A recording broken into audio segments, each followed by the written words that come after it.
Hi everyone, कैसे हो आप सभी लोग। आई होप आप लोग अच्छे होंगे। मैं हूं राहुल जेसवाल एंड स्वागत करता हूं आप सभी का एक बार फिर हमारे यूट्यूब चैनल JR ट्यूटोरियल्स में। तो फ्रेंड्स, आज अगेन आपके सामने one of the most beautiful and most important lecture लेकर आ गया हो। और क्या पढ़ने वाले हैं दोस्तों आज हम लोग पढ़ने वाले हैं, आप लोग जो डिमांड कर रहे थे कंटिन्यूअसली, सर आपने न्यू बैच तो चालू कर दिया, आपने मैथ्स पार्ट 1 पढ़ाना चालू कर दिया, फिर से मैथ्स पार्ट 2 पढ़ाना चालू कर दिया 10th स्टैंडर्ड के लिए, लेकिन सर साइंस 1 भी पढ़ा दिया, लेकिन साइंस 2 कब आएगा। तो यार आप लोग का डिमांड हमारे सराखों पर, तो हम आपके लिए वीडियोस लेकर आ गए हैं फिर से साइंस 2 का पहला चैप्टर की बेहतरीन शुरुआत करने वाले हमारे न्यू बैच के साथ डिजिटल बोर्ड के ऊपर। तो उम्मीद करता हूं कि आप सभी लोग को बहुत अच्छा लग रहा होगा, और उम्मीद करता हूं कि जिस प्रकार आपने हमारे व्हाइट बोर्ड वाले वीडियोस को प्यार दिया, उसी प्रकार ये जो साइंस फिर से पढ़ाने जा रहा हूं डिजिटल बोर्ड के ऊपर, इसको भी प्यार दोगे। तो आपको एक और चीज बता दूं कि यार हमारा पूरा सिलेबस पहले से ही कंप्लीट है। तो अगर कोई बच्चा है जिसको पढ़ाई करते रहना है, कंटिन्यूअसली आगे की पढ़ाई करते रहना है और लेक्चर्स चाहिए उनको आगे की, तो हर चीज पहले से ही प्रेजेंट है। मैं आपको बताना चाहूंगा कि 10th स्टैंडर्ड का पूरा मैथ्स ऑलरेडी कंप्लीटेड है, पूरा साइंस ऑलरेडी कंप्लीटेड है, पूरा history, geography, political science, maths 1, maths 2, science 1, science 2, English grammar और कुछ कुछ हिंदी और मराठी ग्रामर भी है। तो आपको जो भी चाहिए हमारे चैनल पे अवेलेबल है। व्हाइट बोर्ड वाले वीडियोस पूरा 1-1.5 साल हमने मेहनत किया है, पिछले साल पूरा कंप्लीटेड है, आप वहां से पढ़ाई कर सकते हो। और ये जो हमने नया बैच चालू किया है, इसमें भी बच्चे वीडियोस देख सकते हो और रिवाइज कर सकते हो आप लोग का, ठीक है। तो प्यार देते रहना। और आप लोग से एक ही रिक्वेस्ट है, अगर आपने मुझे इंस्टाग्राम पे फॉलो नहीं किया है तो आप लोग फॉलो कर लो यार। इंस्टाग्राम पे लिंक डिस्क्रिप्शन बॉक्स में दिया हुआ है, डायरेक्टली राहुल जायसवाल भी सर्च करोगे तो आपको मिल जाएगा। टेलीग्राम ग्रुप भी ज्वाइन कर लेना, क्योंकि ये सब जो नोट्स के फॉर्म में हम जो PDF होता है वो डाल देते हैं टेलीग्राम के ग्रुप में, तो फ्री में मिल जाएगा आप लोग को, तो ज्वाइन कर लेना, ठीक है। चलो शुरुआत करते हैं आज के इस वीडियो की। तो सबसे पहले चैप्टर का नाम क्या है, 10th स्टैंडर्ड साइंस 2 का चैप्टर नंबर 1, जिसका नाम है हेरिडिटी एंड इवोल्यूशन। अब हेरिडिटी एंड इवोल्यूशन आप जानते हो, मतलब क्या होता है हेरिडिटी का बताऊंगा, लेकिन ये जो हेरिडिटी एंड इवोल्यूशन है इसका मीनिंग समझो। ये चैप्टर हमें पढ़ना क्यों है, क्योंकि देखो दुनिया में अगर आप देखोगे एक लिविंग ऑर्गेनिजम्स बहुत सारे प्रकार के हैं, ठीक है। जैसे मैं ह्यूमन बीइंग का एग्जांपल दूं, हम लोग को आज के डेट में कहा जाता है होमो सेपियन सेपियन, होमो सेपियन सेपियन कहा जाता है। लेकिन आपने कभी इमेजिन किया है, सोचा है कि हम लोग को होमो सेपियन सेपियन ही क्यों कहा जाता है, ठीक है। पहले तो हम लोग होमो सेपियन थे। तो मैं आपको एक चीज बताना चाहूंगा कि कंटिन्यूअसली हम जैसे ह्यूमन बीइंग्स का, हम जैसे इंसान, जिसको आज के डेट में हम इंसान बोलते हैं, इसका इवोल्यूशन होते आया है। अब इवोल्यूशन होते आया, इसका मतलब क्या है, इवोल्यूशन का मतलब क्या है, हम धीरे धीरे अपग्रेड होते गए हैं। जैसे पहले के जमाने में सबसे पहला जीव हमारे अर्थ के ऊपर क्या आया, एक एल्गी आया, ठीक है, एक एल्गी आया। एल्गी के बाद धीरे धीरे और भी ऑर्गेनिजम्स आए होंगे, ठीक है ना, यूनिसेलुलर आए होंगे, मल्टी सेलुलर आए होंगे, मल्टी सेलुलर से कुछ जानवर बने होंगे, कुछ प्लांट्स बने होंगे, एंड धीरे धीरे वो ग्रो करते करते लेम्यूर बने, यानी बंदर बने, एंड बंदर बनते बनते धीरे धीरे अपग्रेड होते होते क्रो-मैग्नॉन मैन, निएंडरथल मैन, ऐसे कई सारे प्रकार के जीव जंतु बने, जो ऑलरेडी इस चैप्टर के अंदर हम आगे आगे जब इवोल्यूशन का टॉपिक आएगा ना, पढ़ना है हम लोग को।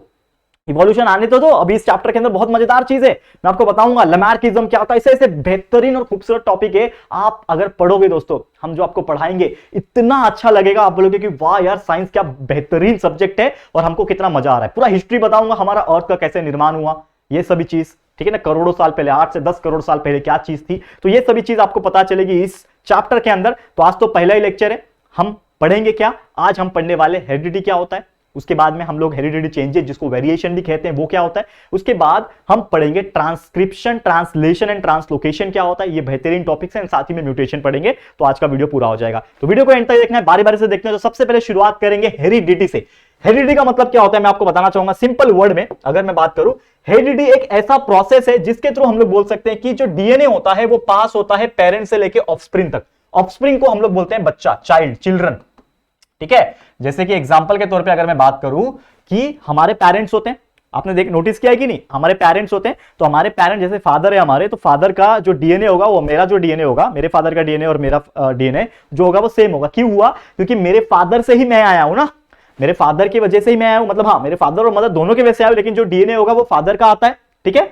अब यानी कि मैं क्या बोल सकता हूं कि हेरिडिटी का मतलब ये होता है कि अगर मेरा डीएनए जो पास हो रहा है एक पेरेंट से दूसरे जनरेशन तक, मतलब one generation to another generation, that is from parents to their offspring. अब मैं हूं, मेरे साथ फॉर एग्जांपल मैं कभी ना कभी शादी तो करूंगा, ठीक है, तो उसके बाद अगर बच्चे होते हैं फॉर एग्जांपल, तो मेरा डीएनए उनके अंदर पास होगा, यानी कि माय फादर का जो डीएनए था मेरे अंदर, मेरा डीएनए उनके अंदर, उनका डीएनए उनके अंदर, तो ये जनरेशन बाय जनरेशन पास होते चले जा रहा है, करेक्ट है। और इसी चीज को हम लोग बोलते हैं heredity, that is the transfer of genetic information, that is nothing but the transfer of genetic information from one generation to the another generation, that is nothing but heredity। और ये heredity जो होता है दोस्तों, ये जो जेनेटिक इंफॉर्मेशन जो transfer हो रहा है वो या तो फिजिकल हो सकता है या तो मेंटल हो सकता है या तो दोनों ही हो सकता है या दोनों भी नहीं भी हो सकता है। कहने का मतलब क्या है, जैसे कि हम अपने पेरेंट्स को देखना, आप आज जाके आपके पेरेंट्स को ध्यान से देखना, उनकी शक्ल को देखना, आपकी मम्मी के और पापा के, तो जब आप ध्यान से अपनी मम्मी के पापा के जब शक्ल को देखोगे, फेस को देखना और अपने फेस को मैच करने की कोशिश करना, कुछ ना कुछ आपको सिमिलैरिटीज देखने मिल जाएगी। मतलब 0.1%, 1%, 5%, 10%,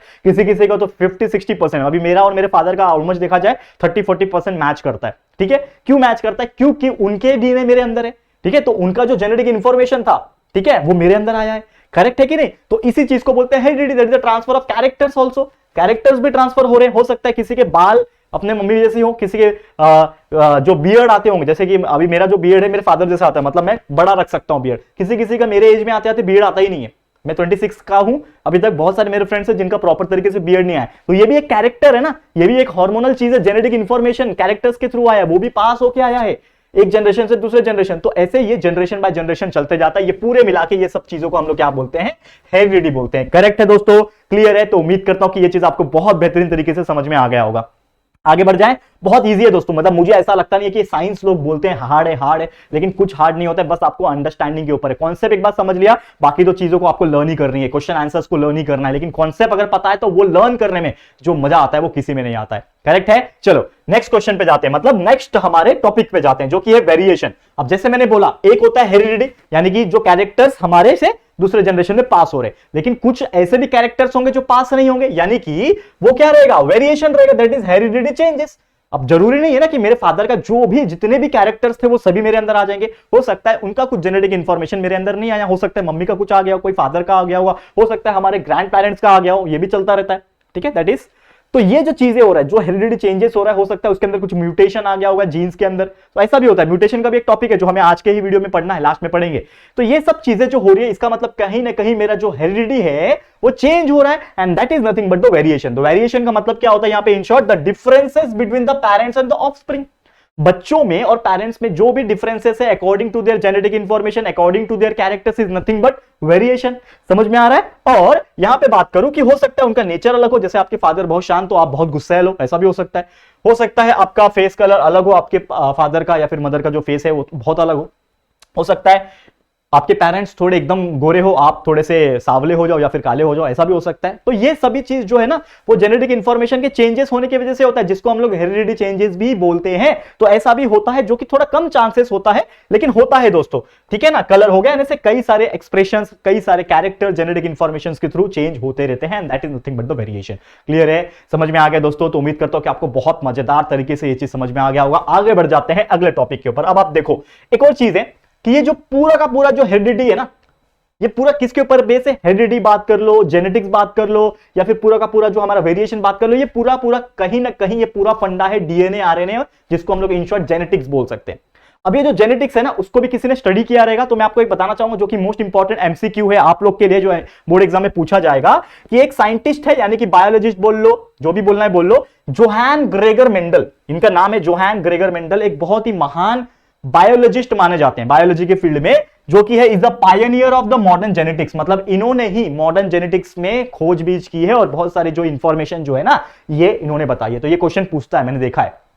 ठीक है? और साथ ही में अगर मैं आपको बता दूं कि जो साइंस है हेरिडिटी का, ये बहुत ज्यादा यूजफुल होता है बहुत सारे डायग्नोसिस के लिए, यानी उपचार के लिए, ट्रीटमेंट करने के लिए, बहुत सारे डिसऑर्डर्स, बहुत सारी बीमारियां जो होती है उसके रोकने के लिए, प्रिवेंशन के लिए। और हेरिडिटी डिसऑर्डर्स जो होते हैं, जो हेरिडिटी चेंजेस की वजह से हो पाता है ना, ये सभी चीज को रोक सकता है, डायग्नोज कर सकता है, ट्रीट कर सकता है, पहचान सकता है। ये सभी चीज कौन कर सकता है? दैट इज नथिंग बट जो हेरिडिटी है ना हमारा, जो एक ऐसा साइंस है। तो बहुत सारे ऐसे बायोलॉजिस्ट होते हैं जो ये सब चीज का स्टडी करते हैं और बहुत ही सक्सेसफुल होते हैं इन टर्म्स ऑफ, जो बड़े बड़े डॉक्टर्स बनते हैं वो इनका इंफॉर्मेशन रखते हैं। क्लियर है? तो उम्मीद करता हूं कि ये टॉपिक बहुत, जो बेसिक इंट्रोडक्शन था इस चैप्टर का, या फिर बेसिक इंट्रोडक्शन था हमारे ये टॉपिक्स का, ये आपको बहुत बेहतरीन तरीके से समझ में आ गया होगा। तो आज पहला ही लेक्चर है, तो आराम आराम से पढ़ेंगे, लेकिन अभी खत्म नहीं हुआ है। एक सबसे बेहतरीन टॉपिक बचा हुआ है इस चैप्टर का, पहला ही है, जो कि है ट्रांसक्रिप्शन, ट्रांसलेशन एंड ट्रांसलोकेशन। इसको पूरा अच्छे से स्टोरी के मोड में समझाऊंगा, क्या होता है पूरा अच्छे से समझना, एक एक चीज बारीकी से समझा रहा हूं, पूरा कॉन्सेप्ट समझ में आएगा। फिर उसके बाद म्यूटेशन भी पढ़ना है। इतना टॉपिक्स पढ़ लेंगे तो हमारा आज का लेक्चर पूरा हो जाएगा। आपको बस वीडियो को एंड तक देखना है, और बीच में अगर अच्छा लगेगा दोस्तों, दिल से मेहनत दिख रही है दोस्तों,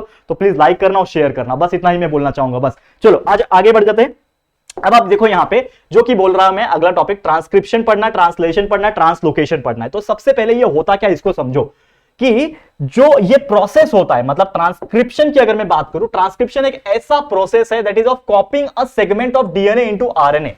तो आपको पता है कि DNA that is deoxyribo nucleic acid होता है DNA, RNA nothing but the ribo nucleic acid होता है। तो ये डीएनए का जो भी कुछ इंफॉर्मेशन रहेगा या फिर हो सकता है कुछ सेगमेंट रहेगा, जैसे आपको पता है कि it is all made of the nucleotides. Nucleotides क्या होता है, एडेनाइन, थायमिन, साइटोसिन, गुआनिन हो सकता है। तो ये जो चीजें होती है ना दोस्तों, ये हो सकता है कि कुछ सेगमेंट ऑफ डीएनए का जो इंफॉर्मेशन है उसका प्रोसेस मतलब क्या हो रहा है, कॉपी हो रहा है from DNA to into RNA. तो अगर डीएनए का आरएनए में कॉपी अगर हो रहा है तो वो प्रोसेस को हम लोग बोलते हैं ट्रांसक्रिप्शन। क्योंकि देखो एक वर्ड है ट्रांसक्रिप्ट, ट्रांसक्रिप्ट करना मतलब कुछ चीज लिखना, हम लोग बोलते हैं ना कि ये इसका ट्रांसक्रिप्ट है, स्क्रिप्ट बोलते हैं ना। तो ये ट्रांसक्रिप्शन मतलब nothing but the copying, the process of copying of some information of the DNA into the RNA is nothing but the transcription. अब इसको थोड़ा डिटेल में जाते हैं। अब एक चीज आप जानते हैं दोस्तों कि डीएनए जो है, ठीक है ना, डीएनए के अंदर जीन्स प्रेजेंट होता है, ठीक है ना, genes present in the form of DNA. हमारे शरीर के अंदर या फिर कोई भी लिविंग ऑर्गेनिजम्स के अंदर अगर आप देखोगे तो हमारा जो डीएनए होता है, जीन्स जो होता है वो डीएनए के फॉर्म में प्रेजेंट होता है और वो पार्टिसिपेट करता है, किसमें पार्टिसिपेट करता है,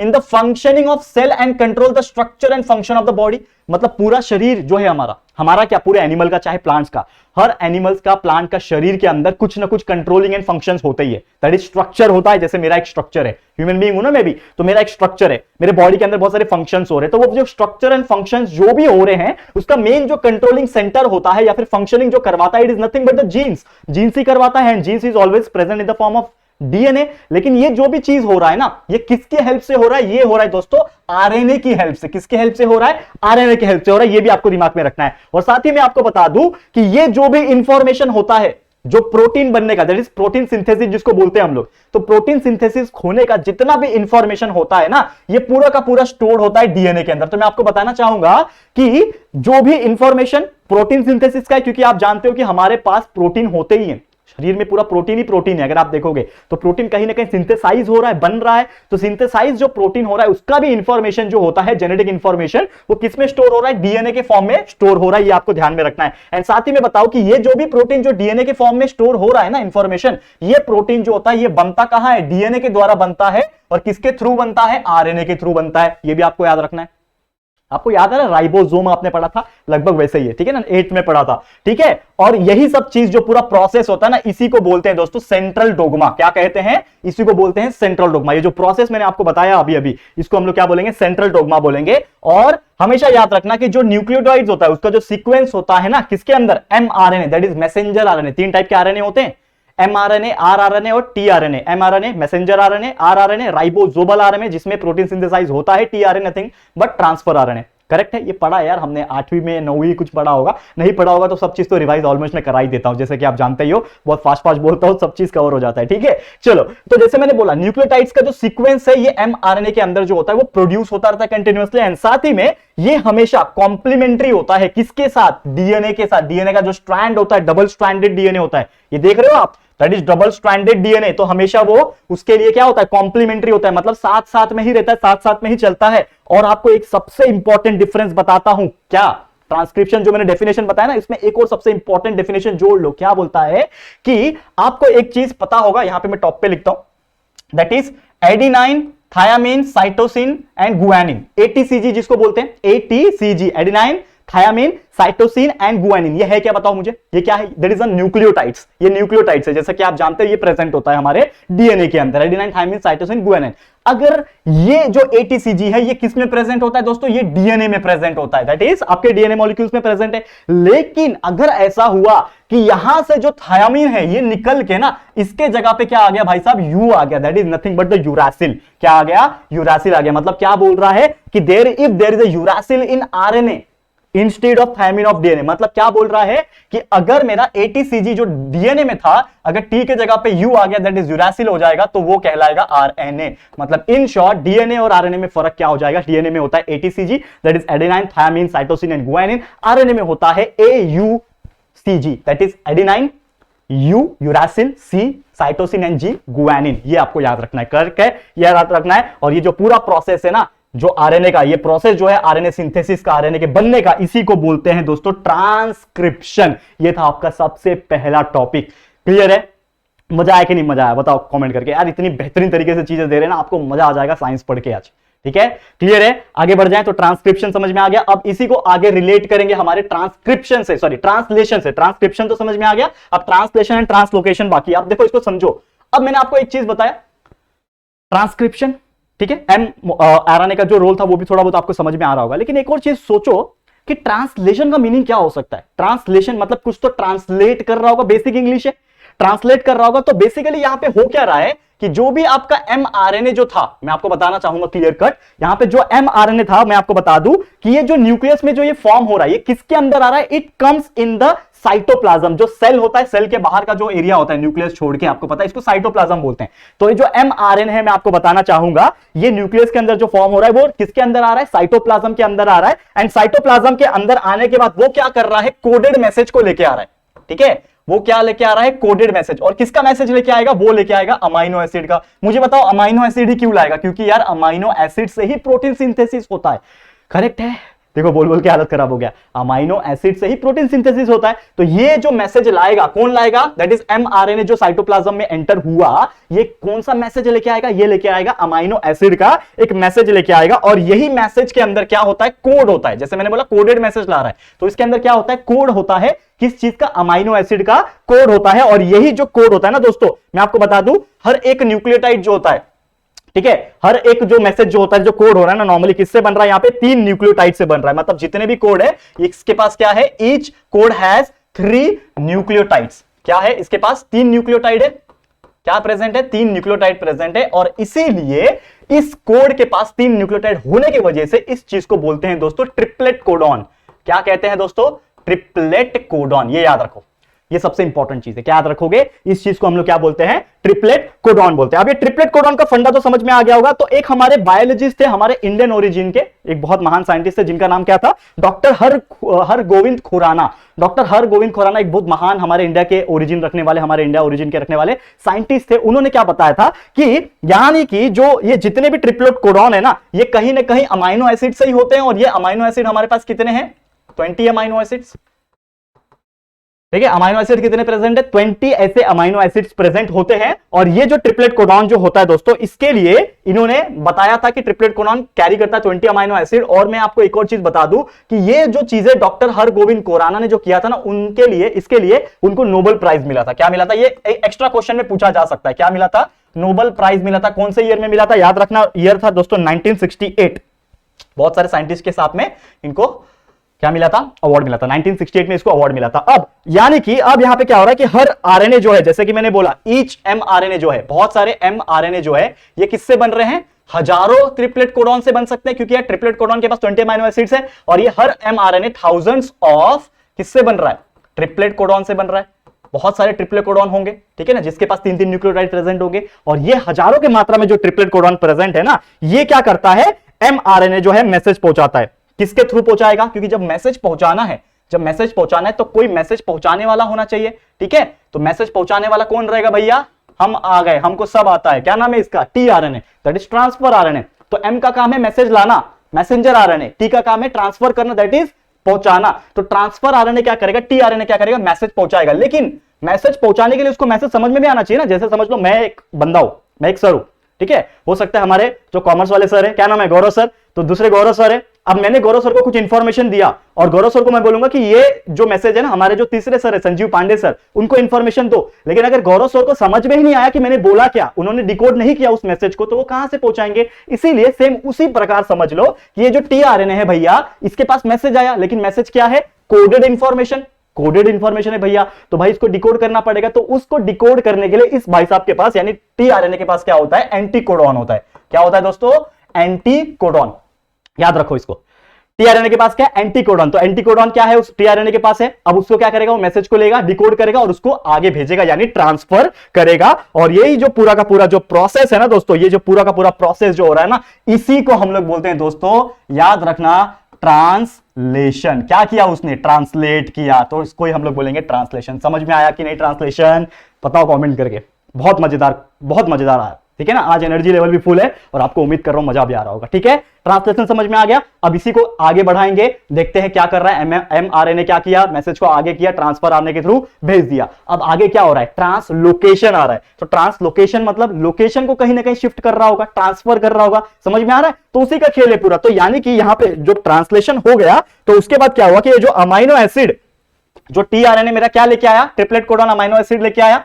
ठीक है, तो ये जो अमाइनो एसिड जो लेकर आ रहा है, मेरा टीआरएनए जो लेकर आ रहा है, ये जो अमाइनो एसिड है ये बॉन्ड बनाएगा। किस, जब वो लेके आ रहा है तो ये एक बॉन्ड बनाएगा, और ये बॉन्ड कौन सा होगा, पेप्टाइड बॉन्ड। ठीक है, इनके बीच में जो बॉन्ड होगा वो कौन सा बॉन्ड होगा दोस्तों, पेप्टाइड बॉन्ड होगा। और ये जो पेप्टाइड बॉन्ड होगा दोस्तों, ये आरएनए के थ्रू क्या करेगा, बॉन्ड बनाएगा। आर राइबोसोमल आरएनए के थ्रू क्या करेगा, ये बॉन्ड बनाएगा आरएनए के थ्रू। और यही प्रोसेस के दौरान क्या होता है कि जो राइबोसोम है वो हमेशा एक mRNA से दूसरे की तरफ वो जाता रहता है। mRNA के थ्रू वो एक से दूसरे पोजीशन में जाता रहता है। ठीक है ना, एक end of mRNA to other end of distance of triplet codon. और इनके बीच में जो डिस्टेंस होता है, इनके बीच में जो डिस्टेंस होता है वो किसका होता है दोस्तों, ट्रिपलेट कोडॉन का होता है। डायग्राम में दिख रहा है, दैट इज एक टीआरएनए लेके जा रहा है, तो उनके बीच में जो डिस्टेंस हो जाएगा, देखो यहाँ पे कोडॉन लिखा हुआ है, दैट इज कोडॉन। बहुत सारे कोड्स होते हैं, राइबोसोमल आरएनए है, यहाँ पे mRNA। ठीक है, तो यहाँ पे क्या हो रहा है कि एक and, one and of mRNA से लेके वो अदर एंड, दूसरा एंड जो होगा वहां पे पहुंचाएगा। कौन पहुंचाएगा, अगेन टीआरएनए पहुंचाएगा। लेकिन ये जो ट्रांसफर हो रहा है ना, कि एक mRNA के एंड के थ्रू दूसरे एंड तक पहुंचा रहा है, और उनके बीच में जो पहुंचाने के बीच में जो गैप रहेगा, जो डिस्टेंस रहेगा, वो कितना रहेगा, एक ट्रिपलेट कोडॉन का डिस्टेंस रहेगा। तो ये जो ट्रांसफर बार बार हो रहा है, ये जो डिस्टेंस हो रहा है ना, इसको बोलते हैं हम लोग ट्रांसलोकेशन।